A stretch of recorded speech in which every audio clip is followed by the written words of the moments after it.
Bonjour, cette leçon porte sur le modèle de Wilson, qui est une méthode théorique permettant de déterminer le nombre optimal de commandes que doit passer une entreprise pour pouvoir minimiser son coût de stockage. Pour pouvoir comprendre cette méthode, nous allons commencer par rappeler quels sont les différents éléments qui entrent dans le coût de stockage d'une entreprise. Le coût de stockage se compose de deux éléments. D'une part, le coût de détention du stock. Celui-ci se compose de tous les éléments engendrés par la seule possession du stock. Par exemple, la location des entrepôts où nous allons stocker nos marchandises, l'assurance de nos produits, l'amortissement des matériels comme par exemple des chambres froides, le coût des capitaux qui financent le stock. Donc ce coût de détention du stock dépend du niveau des stocks. Plus nous avons de stock, plus cela va nous coûter de le détenir. Par conséquent, mathématiquement, nous pouvons dire que le coût de détention du stock sera égal au stock moyen possédé par l'entreprise multiplié par un taux de détention. Ce taux de détention exprimant le coût de détention du stock pour 100 € de stock pendant un an. Par exemple, si nous avons un taux de détention de 5%, cela signifie que si nous détenons un stock de 100 € pendant un an, eh bien cela va nous coûter 5 € de coût de détention. La deuxième composante du coût de stockage est le coût de lancement des commandes. Ce coût de lancement est engendré chaque fois que l'entreprise va passer une commande à ses fournisseurs. Donc il se compose par exemple du coût de fonctionnement du service approvisionnement, donc les timbres que nous allons utiliser pour passer nos commandes, les frais de téléphone, le salaire des employés responsables des commandes, les frais d'éclairage, de chauffage des bureaux.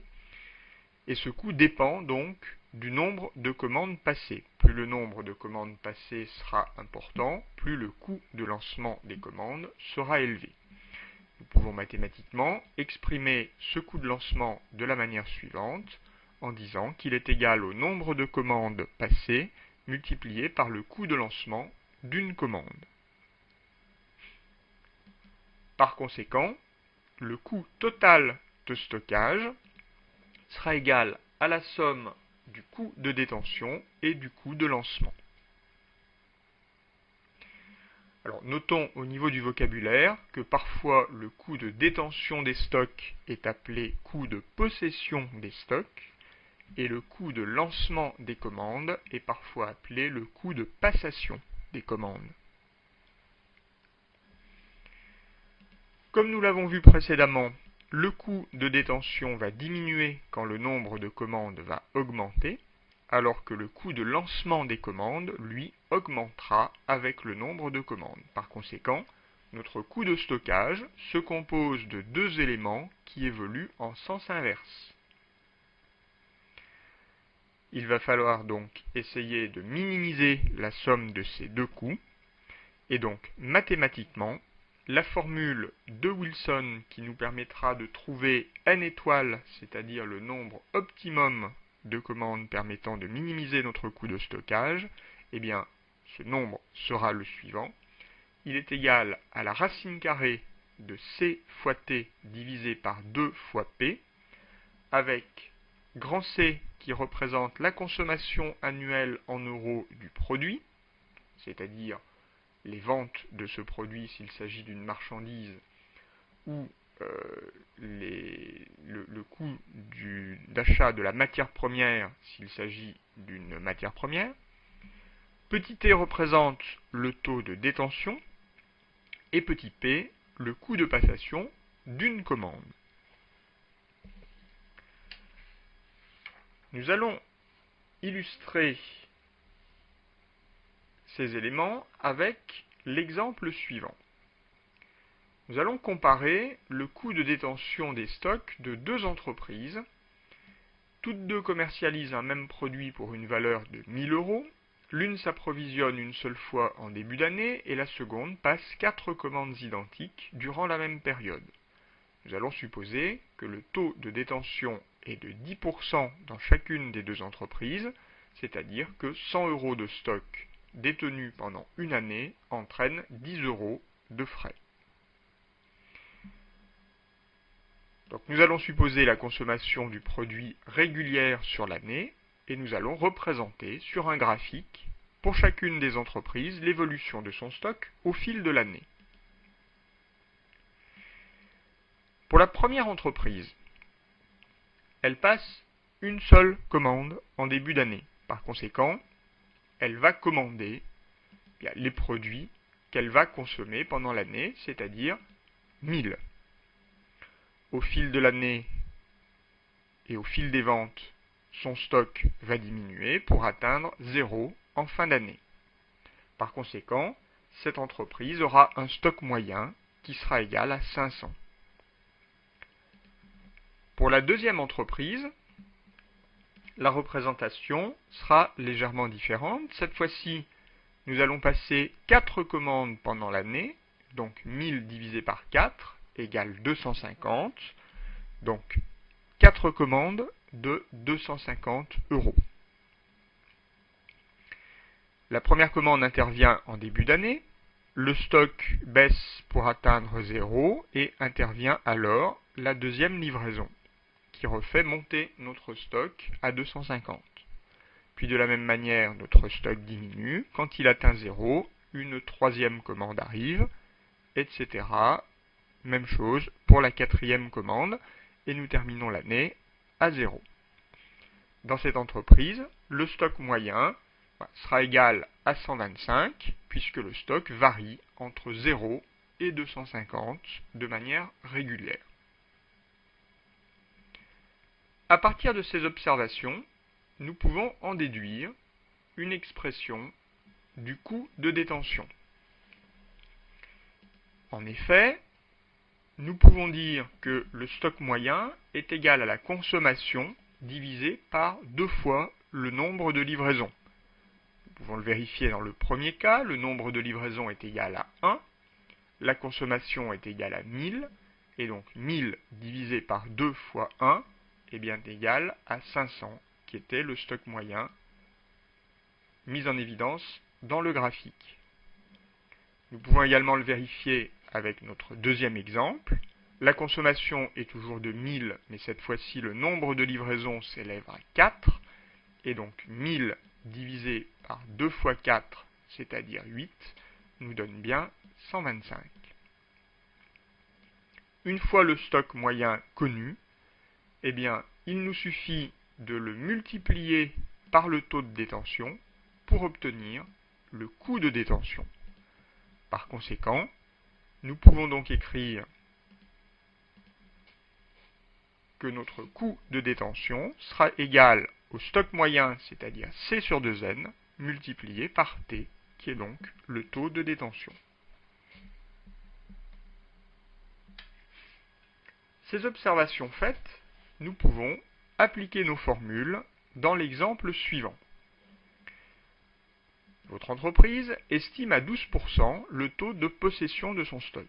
La consommation annuelle de la référence HJ708 représente 78 000 €, c'est-à-dire 2600 produits à 30 €. La valeur de chaque livraison ne saurait être inférieure à 10 000 € pour bénéficier des remises consenties par les fournisseurs aux professionnels. L'étude du coût du service approvisionnement de l'entreprise permet d'estimer à 270 € le coût de lancement et de suivi d'une commande. Première question, quel est le nombre maximum de livraisons? Eh bien, nous devons commander pour 78 000 € sans que nos livraisons soient inférieures à 10 000 €.